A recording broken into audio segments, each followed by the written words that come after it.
نے آنکھوں سے دیکھا نہیں ہے مگر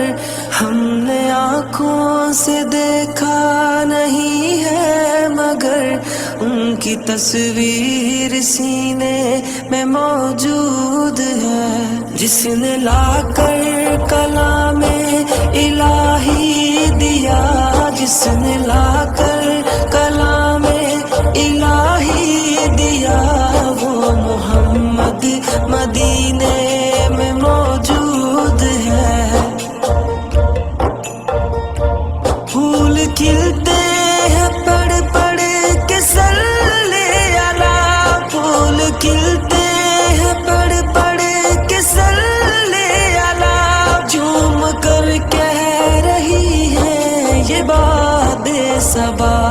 ایسی خوشبو چمن۔ سیجا گروپ کے عارف سیجا کی زوجہ اور عبدالواحد سیجا کی والدہ کی برسی اور محمد عارف سیجا کے والدین کے سال ثواب کے لیے محفل میلاد کا انعقاد میمن سوسائٹی میں کیا گیا۔ محفل میں ملک کے معروف ثناءخواں الحاج زہیب اشرفی نے خصوصی شرکت کی اور محفل میں سما باندھا، جبکہ محمد افضل، اطہر امتیاز، فرحان کھوکر، شہزاد اتاری سمیت دیگر ثناءخواہان نے ہدیہ نعت پیش کیا۔ اس موقع پر الحاج گلشن الہی نے خصوصی دعا کروائی۔ محفل میں واحد تیجانی، اقبال میمن، احد سیجا، حنیف سیجا، فیضان سیجا، سمد سیجا، افضل سیجا، عبدالقادر میمن، خالد سیجا، اسلم سکرانی، فراز راجپوت، مظفر انصاری سمیت دیگر نے شرکت کی، جبکہ زہیب اشرفی کی حج پر جانے کی خوشی میں عارف سیجا، واحد تیجانی، عبدالواحد سیجا اور اقبال میمن نے زہیب اشرفی کی تاج و گل پوشی کی اور انہیں پیشگی مبارکباد پیش کی۔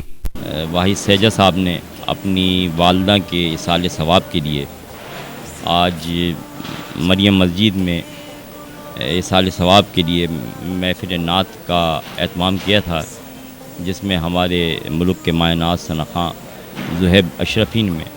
آقا نامدار صلی اللہ تعالی وسلم کی پیاری پیاری نعتیں پڑھ کے ہمارے دلوں کو منور کیا۔ اللہ تعالیٰ بھائی واحد سیجا کی والدہ کے درجات کو بلندی عطا فرمائے، اور اللہ تعالیٰ اس نعت کی برکت سے میرے شہر کو، میرے ملک کو امن کا گہوارہ بنائے، اور جس محبوب کی نعتیں اس ملک میں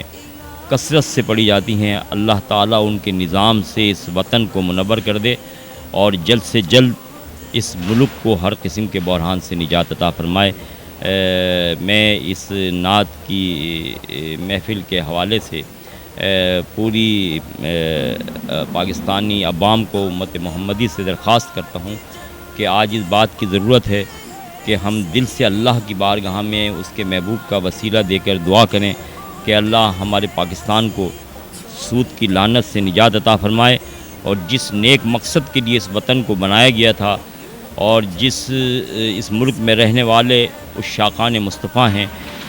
ان کے دلوں کی ترجمانی کرتے ہوئے اس ملک کو